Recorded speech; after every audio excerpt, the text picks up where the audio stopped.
Shalom, selamat malam Bapak Ibu dan saudara-saudara di mana saja berada.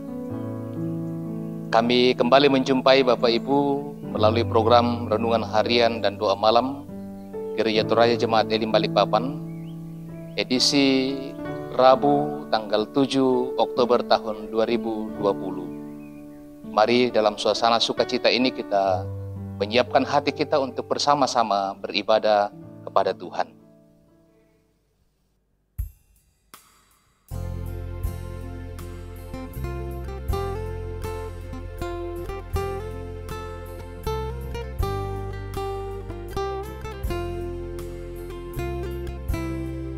Betapa indah harinya saat ku pilih penebus, alangkah sukacitanya ku memberitakannya terus. Indahlah harinya Yesus membasuh dosaku, ku diajari penebus, berjaga dan berdoa terus. Indahlah harinya Yesus membasuh dosaku.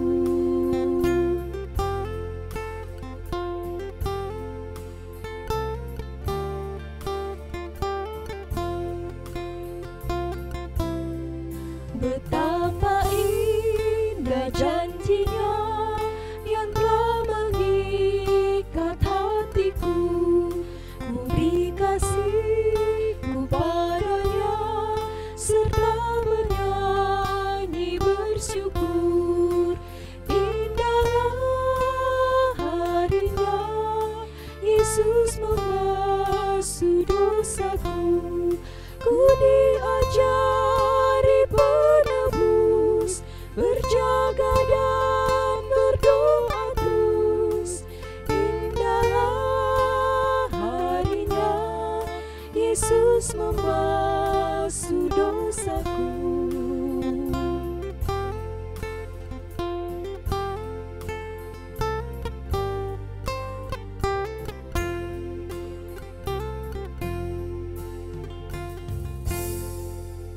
Mendasari ibadah kita malam ini, kita akan membaca dan merenungkan firman Tuhan. Kita berdoa. Kami mensyukuri kebaikan dan kasih-Mu dalam kehidupan kami sepanjang hari ini. Sebelum kami beristirahat, kami akan membaca dan merenungkan firman-Mu. Kiranya Roh Kudus-Mu menyertai kami untuk dapat mengerti apa makna firman-Mu itu bagi kami. Roh Kudus-Mu jugalah yang akan memampukan hamba-Mu untuk dapat menguraikan apa maknanya bagi jemaat-Mu. Ampunkan dosa kami Tuhan, lalu berfirman-Lah, di dalam nama Tuhan kami Yesus Kristus kami berdoa dan bersyukur kepada-Mu. Amin. Bacaan firman Tuhan malam ini dari Injil Yohanes pasal 11 ayat yang ke-45 sampai ayat 57. Injil Yohanes pasal yang ke-11 ayat 45 sampai ayat 57.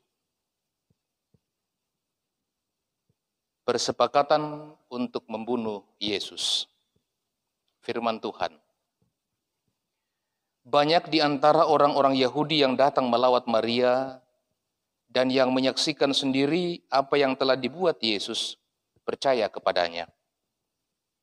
Tetapi ada yang pergi kepada orang-orang Farisi dan menceritakan kepada mereka apa yang telah dibuat Yesus itu. Lalu imam-imam kepala dan orang-orang Farisi memanggil mahkamah agama untuk berkumpul dan mereka berkata, "Apakah yang harus kita buat? Sebab orang itu membuat banyak mukjizat. Apabila kita biarkan dia, maka semua orang akan percaya kepadanya dan orang-orang Roma akan datang dan akan merampas tempat suci kita serta bangsa kita." Tetapi seorang di antara mereka, yaitu Kayafas, imam besar pada tahun itu, berkata kepada mereka, kamu tidak tahu apa-apa dan kamu tidak insaf, bahwa lebih berguna bagimu jika satu orang mati untuk bangsa kita daripada seluruh bangsa kita ini binasa. Hal itu dikatakannya bukan dari dirinya sendiri, tetapi sebagai imam besar pada tahun itu ia bernubuat bahwa Yesus akan mati untuk bangsa itu. Dan bukan untuk bangsa itu saja, tetapi juga untuk mengumpulkan dan mempersatukan anak-anak Allah yang tercerai-berai. Mulai dari hari itu, mereka sepakat untuk membunuh dia. Karena itu, Yesus tidak tampil lagi di muka umum di antara orang-orang Yahudi. Ia berangkat dari situ ke daerah dekat padang gurun, ke sebuah kota yang bernama Efraim, dan di situ ia tinggal bersama-sama murid-muridnya. Pada waktu itu hari raya Paskah orang Yahudi sudah dekat, dan banyak orang dari negeri itu berangkat ke Yerusalem untuk menyucikan diri sebelum Paskah itu. Mereka mencari Yesus dan sambil berdiri di dalam bait Allah, mereka berkata seorang kepada yang lain, "Bagaimana pendapatmu? Akan datang juga kah ia ke pesta?" Sementara itu imam-imam kepala dan orang-orang Farisi telah memberikan perintah supaya tiap orang yang tahu di mana dia berada memberitahukannya agar mereka dapat menangkap dia. Demikian firman Tuhan, berbahagialah yang mendengarkan, merenungkan dan melakukannya dalam kehidupannya. Amin. Saudara-saudara, malam ini kita akan merenungkan firman Tuhan dalam tema pikiran yang tersesat. Ibu, bapak, dan saudara yang dikasihi oleh Tuhan, penilaian atau sikap kita terhadap orang lain seringkali dipengaruhi dengan perasaan hati kita terhadap sesama kita. Kalau perasaan hati kita tidak suka terhadap seseorang, maka baik pun, benar pun yang dilakukan oleh sesama kita itu, maka dalam pandangan kita selalu buruk dan salah. Sebaliknya, acap kali juga, karena perasaan yang mungkin terlalu suka kita terhadap seseorang, membuat penilaian kita terhadap sesama tidak lagi objektif. Seringkali mungkin sesuatu yang salah yang dikatakan atau dilakukan dalam pandangan kita itu baik dan benar. Dan itu jugalah yang terjadi dalam bacaan kita malam ini. Khususnya pada orang-orang Farisi terhadap Yesus. Mereka senantiasa memikirkan hal yang negatif terhadap Yesus. Itu semua bermula dari rasa tidak suka mereka terhadap Yesus. Akibatnya mereka selalu mencari-cari kesalahan Tuhan Yesus dan berusaha untuk menangkap dan membunuhnya. Saat orang banyak percaya kepada Tuhan Yesus dengan tanda mujizat yang dilakukan Tuhan Yesus melalui pembangkitan Lazarus itu, pada sisi yang lain, orang-orang Farisi melalui Mahkamah Agung mengatur konspirasi untuk menangkap dan membunuh Yesus. Nah, dalam situasi seperti ini, ketika Yesus mendengarkan niat busuk, niat jahat dari orang-orang Farisi, apa perasaan Tuhan Yesus? Apakah ia merasa takut, merasa cemas dengan situasi seperti itu? Rupanya tidak, Bapak Ibu yang dikasihi oleh Tuhan. Mengetahui hal itu, Yesus lalu menyingkir dari hadapan publik. Sekali lagi, bukan berarti bahwa Yesus merasa takut terhadap ancaman seperti ini. Tetapi Yesus menginginkan suasana tetap kondusif, suasana terus dalam keadaan yang aman, sekaligus juga mempersiapkan hati murid-murid bahwa sebagai pelayan, tidak selalu bahwa hal yang baik yang dilakukan, hal yang baik yang dikatakan itu akan ditanggapi secara positif oleh orang lain. Mengajarkan kepada kita juga bahwa tidak selalu bahwa hal-hal yang baik yang kita katakan, yang kita lakukan, bisa diterima secara positif oleh sesama kita. Memang saudara, kita tidak bisa mengendalikan pikiran orang lain untuk kemudian selalu berpikir positif terhadap kita. Kita tidak bisa mengendalikan pikiran orang lain agar pikiran mereka tidak tersesat. Tetapi yang dapat kita lakukan adalah bagaimana mengendalikan pikiran kita agar senantiasa berpikir positif dan sekaligus tidak berpikir sesat. Kesadaran tetap mengendalikan pikiran agar tidak tersesat akan mendorong kita untuk tetap berlaku baik bagi siapapun. Kita bisa berlaku secara bijak dalam menghadapi setiap persoalan, terutama tentu dalam pelayanan kehidupan kita sehari-hari. Sekali lagi, berpikir positif akan membuat kita lebih bijaksana dalam menghadapi setiap persoalan dalam kehidupan kita. Kiranya kita senantiasa berpikir positif secara bijaksana menjalani kehidupan ini.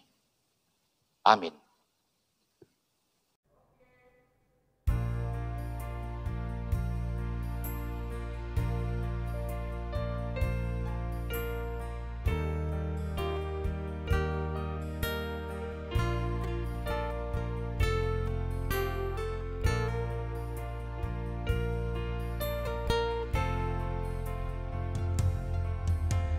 Kasih paling agung dari Tuhanku, kini ku sadari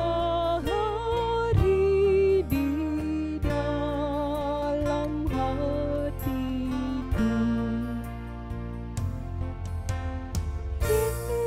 Yesus Maha Kasih dan Maha Kudus, korbankan dirinya agar ku ditebus. Dia menaklukkan maut dan dosaku. Dia memberikan segalanya untukku.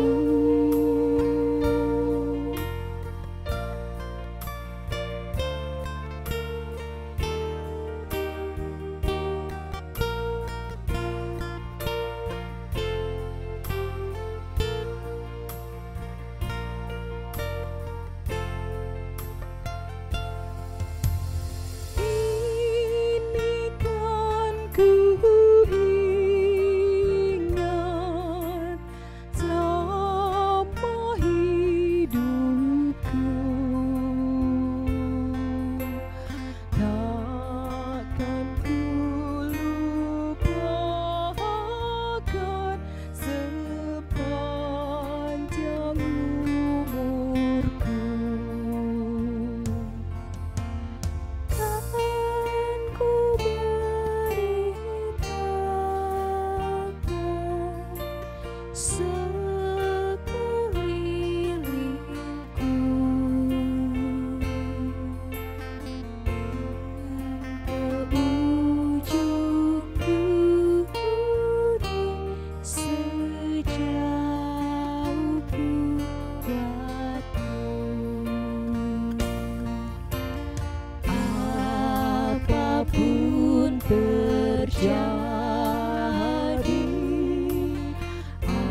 Baik, mari saudara kita satukan hati dalam doa syafaat. Kita berdoa. Ya Bapa di surga, terima kasih penyertaan-Mu dalam ibadah kami malam ini. Boleh bersama-sama memuji memuliakan Engkau, mendengar dan merenungkan kebenaran firman-Mu, juga dengan segala bentuk baik materi, bahkan kehidupan kami persembahkan kepadamu Tuhan. Kiranya ibadah kami malam ini berkenan di hadapan Tuhan. Terima kasih juga Tuhan untuk waktu yang Engkau berikan kepada kami dalam pelayanan kami pada malam ini. Baik kami sebagai pemberita firman, sebagai pengiring nyanyian, sebagai kantoria, juga tim multimedia, terima kasih untuk semua ini. Kiranya pelayanan kami berkenan kepadamu Tuhan. Bapa di surga, melalui syafaat kami malam ini, bersama dengan seluruh warga jemaat-Mu di Jemaat Elim Balikpapan, kami datang mensyukuri kasih dan penyertaan-Mu dalam kehidupan kami, pribadi lepas pribadi, pun dalam kehidupan rumah tangga dan keluarga kami. Terima kasih Tuhan untuk nafas kehidupan yang Engkau karuniakan kepada kami. Terima kasih Tuhan untuk keberhasilan dalam berbagai bidang pekerjaan yang kami tekuni. Terima kasih Tuhan untuk pertambahan usia, sebagaimana yang dialami oleh saudara-saudara kami, Yerobeam Randa, Ibu Darmawati Palino, Ibu Yohana Linggi Alo, Gracela Tono, dan Ibu Lince Pasalingan. Juga terima kasih Tuhan penyertaan-Mu kepada beberapa keluarga yang hari ini berulang tahun pernikahan. Bersama Bapak Obed Bombang dan Ibu Mary Semiati, dan Bapak Christian Boli dan Ibu Selvila. Bapak di surga, terima kasih buat penyertaan-Mu bagi mereka. Berkatilah kehidupan mereka. Berkati usaha dan pekerjaan mereka, rumah tangga mereka. Sehingga mereka senantiasa hidup dalam suasana bahagia, menikmati berkat-berkat Tuhan. Ya Bapa di surga, kami mendoakan kehidupan warga jemaat-Mu di masa-masa mendatang. Berkati dalam keseharian mereka, di dalam tugas kerja masing-masing, dalam rumah tangga mereka. Berkati mereka Tuhan dalam menghadapi setiap persoalan dan pergumulan-pergumulan kehidupan. Yang sakit Tuhan tolong sembuhkanlah mereka. Yang susah Tuhan hiburkan. Dan juga berbagai pergumulan-pergumulan yang mereka hadapi Tuhan topanglah mereka. Sehingga mereka dikuatkan, dimampukan oleh Tuhan untuk menghadapi setiap pergumulan-pergumulan itu. Kami mendoakan pelayanan-pelayanan dalam jemaat-Mu. Kiranya Tuhan memberkati, baik program jemaat maupun program organisasi intragerejawi. Berkati hamba-hamba Tuhan yang Tuhan pakai dalam pelayanan. Bapak dan Ibu Pendeta bersama keluarga, penatua, diaken, pengurus organisasi intragerejawi. Tuhan berkatilah mereka. Kiranya mereka senantiasa diberikan kesetiaan oleh Tuhan dalam memberi diri melayani Tuhan. Dan kiranya jemaat-Mu di sini, di Jemaat Elim Balikpapan, bersama 3 cabang kebaktian, akan terus bertumbuh dalam iman. Mereka hidup sehati sepikir dalam membangun persekutuan jemaat ini. Ya Bapa di surga, lewat syafaat kami malam ini, kami juga mendoakan saudara-saudara kami yang jauh terpisah dengan keluarga mereka. Oleh karena menuntut ilmu, oleh karena pekerjaan, di mana saja berada, Tuhan sertai dan lindungilah mereka. Lewat syafaat ini juga Tuhan, kami mendoakan saudara-saudara kami di mana saja berada, yang juga mengikuti ibadah secara virtual bersama-sama dengan kami. Tuhan berkatilah mereka. Kami mendoakan pemerintah kami mendoakan bangsa negara kami mendoakan kota Balikpapan. Tuhan berkatilah. Kami terus berdoa untuk situasi yang sampai saat ini masih kami alami dengan pandemi COVID-19. Tuhan tetap berikan kesehatan kepada kami. Jauhkan kami dari penyakit ini, dari virus ini, sehingga suatu waktu virus ini boleh berlalu, kami hidup kembali seperti sedia kala. Sepanjang malam hari ini Tuhan, kami berserah kepadamu. Tuhan, lindungilah kami. Ini doa kami Tuhan. Syukur syafaat kami. Ampunkanlah dosa kami Tuhan, dengarkan doa kami. Sebab kami datang kepadamu dalam nama Yesus Kristus Tuhan Juru Selamat kami, yang mengajar kami berdoa bersama-sama. Demikian, Bapa kami yang di surga, dikuduskanlah namamu. Datanglah kerajaanmu, jadilah kehendakmu di bumi seperti di surga. Berikanlah kami pada hari ini makanan kami yang secukupnya. Dan ampunilah kami akan kesalahan kami, seperti kami juga mengampuni orang bersalah kepada kami. Dan janganlah membawa kami ke dalam pencobaan, tetapi lepaskanlah kami daripada yang jahat. Karena Engkaulah yang punya kerajaan, dan kuasa, dan kemuliaan, sampai selama-lamanya. Amin.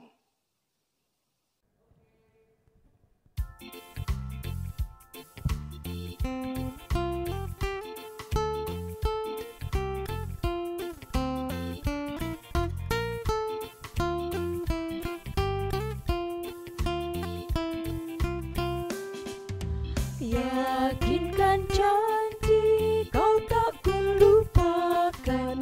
Dengan sukacita aku jalan terus.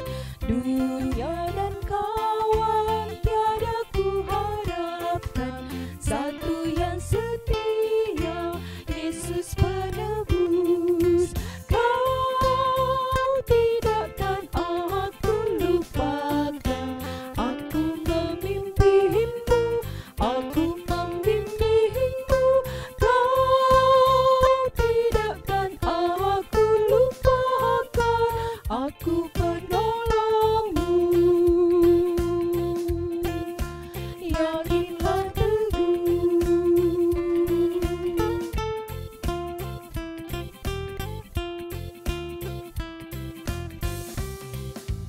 Dan bila pintu surga dibukakan, selesailah sudah susah dan lelah.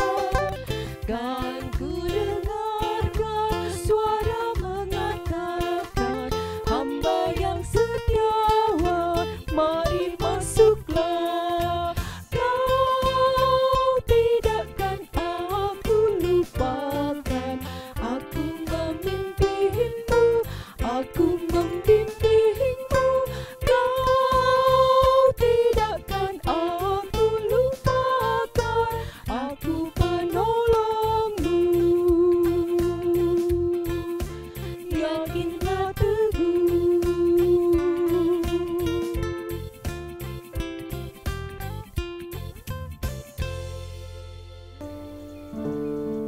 Demikianlah ibadah kita pada malam hari ini. Kami menyampaikan terima kasih kepada ibu bapa dan saudara-saudara di mana saja berada yang telah bersama-sama dengan kami dalam ibadah virtual pada malam hari ini. Akhirnya kami menyampaikan selamat malam, selamat beristirahat, sampai jumpa kembali. Tuhan Yesus memberkati kita semua. Shalom.